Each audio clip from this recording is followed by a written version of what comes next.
What is going on, guys? Welcome back to Stef ABtv and welcome to another video. If you are new here and this is the first time you're watching any of my videos, make sure to subscribe. It doesn't cost anything, and I do loads of stuff with cars. You see stuff on the M2 Comp behind me and the A45 and loads of other stuff. Right, now, if you're in a position where you have both of these cars, first world problems, and you have to only have one, you can only keep one, and it's either the M2 Competition or the A45 AMG. Which one would it be? Well, that's what we're going to talk about right now.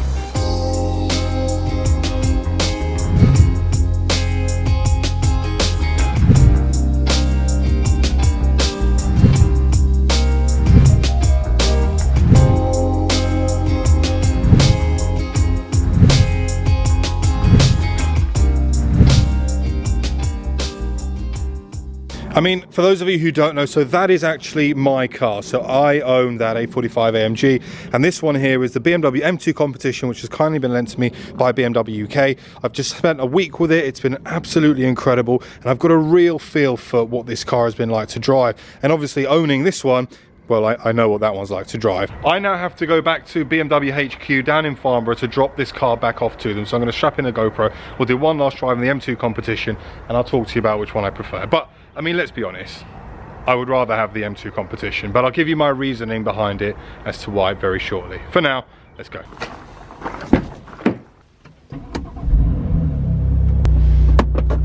Apologies, it's getting a bit dark. It's quite late in the afternoon, so the light quality is going to be a little bit, well, it won't be the greatest, let's put it that way. But let's start with the first real reason as to why okay, stop it.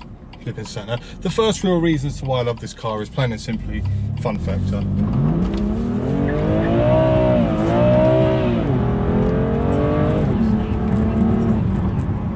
I mean, I've done it in a few videos, the sliding is all fun and games, but in all joking aside, I mean, let's be serious now. The controllability of this car is incredible. Now, that doesn't take away from the fact that the A45 AMG isn't, you know, controllable either. It is. In fact, the A45 AMG is so good because of the four-wheel drive platform that it kind of removes an element of the fun, which in a driver's car and a performance car, you always want to have a bit of fun, don't you? I mean, that's the reason you're buying a performance car. Now, I have to be careful I don't do the A45 and miss justice here, because I absolutely love the A45. There's a reason I bought that car. It's a perfect all-round car. It's very, very quick off the mark. When the launch controls decides to work, it's rapid. Even when it's not launching, it's still quick. But with something like this, the M2 Comp, it's just such a great platform to work off. I mean, the short wheelbase, the rear wheel drive, 410 horsepower, just all of those, you know, it's a recipe for fun. And to be fair, that's the case with a lot of rear wheel drive cars, high power rear wheel drive cars. But I haven't driven one other than my E46 M3 that I used to have years back, which I had this much fun in. I mean, it's just such a great compliant car. So why else would I have the M2 Comp over the A45? Now, obviously, there's a bigger price difference. Now, this car is still relatively new. It's just kind of come out, so it's going to be going at a bit of a premium, whereas you can pick up my version of the A45 now for about 29 grand at the moment. The depreciation is starting to hit that now, with rumours of the A45S in the pipeline. But I've had so much fun in this car over the last 7 days. I haven't driven the A45 once, and to be fair, that's probably a bit of a biased review, because when I jump back into my A45, it will, you know, it will make me smile again.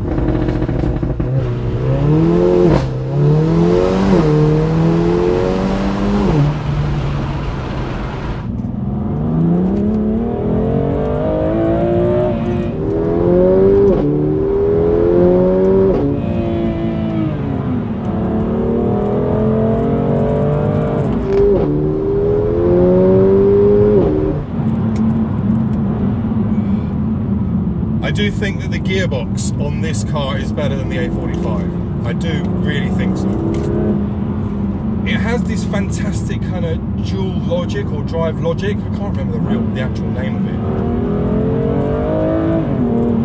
and it almost feels like the boost is already loaded. It's really difficult to explain. It's not an anti-lag, because obviously it doesn't have anti-lag, but you know, the moment you're about to flick into gear, it's almost like the turbo itself just has a little spike of overboost, so that when the gear engages, it's just such an immediate punch. And the A45 does a great job of that as well, but I think the gearbox on the A45 genuinely is no way near as good as this from a looks perspective. Now, I really like the look of the A45. I think it looks absolutely gorgeous, particularly the spec that I've gone for with the red Jupiter red with the black aero kit. Now, I think that looks incredibly good.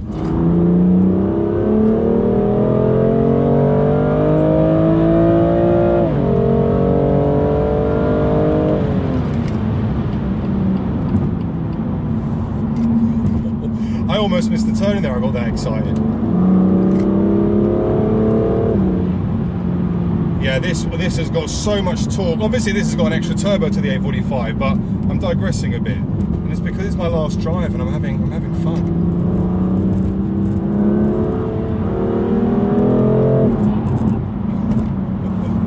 What a car.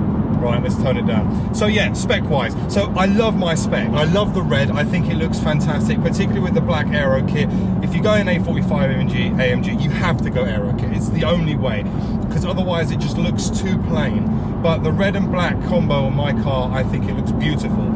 For me, obviously I'm going to be biased. I think that's probably one of the best specs that you can go for on the A45, other than the green, which I think looks mega.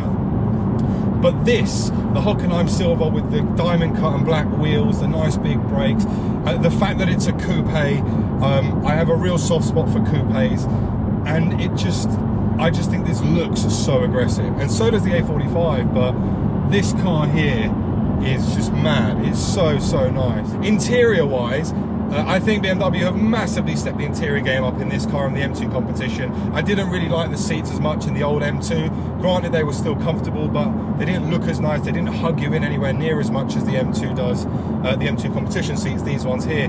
The A45, however, the bucket seats on that car, for me, are still probably some of the best bucket seats you can get out there.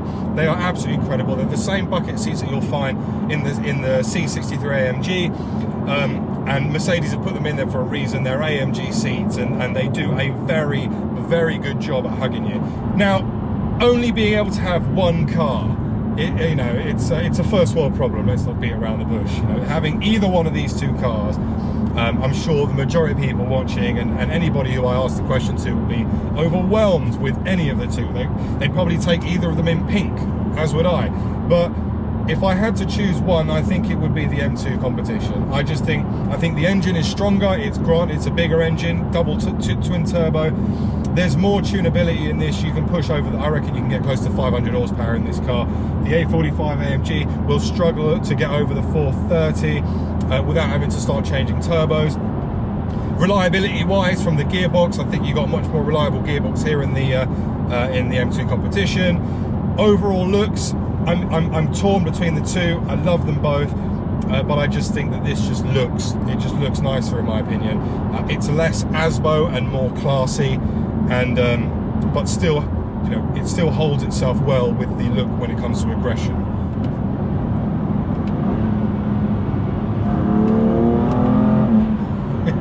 Let me get back to BMW HQ. I'm gonna hand this car back. I don't want to do it. I don't want to hand it back. I really like it. I really like it a lot.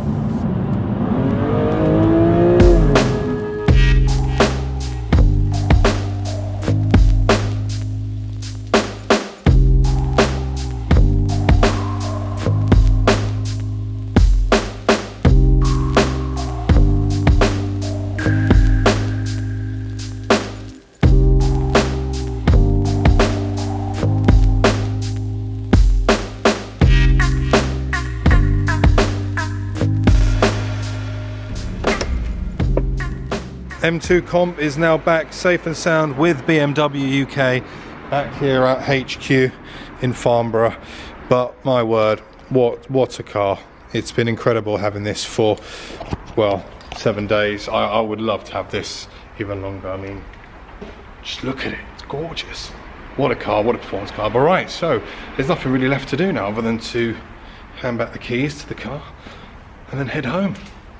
So yeah, I hope you've enjoyed your time here with me on this video, but also if you haven't already, make sure to subscribe for plenty more content to come, and I'll see you all very soon on the next one. Thanks for watching.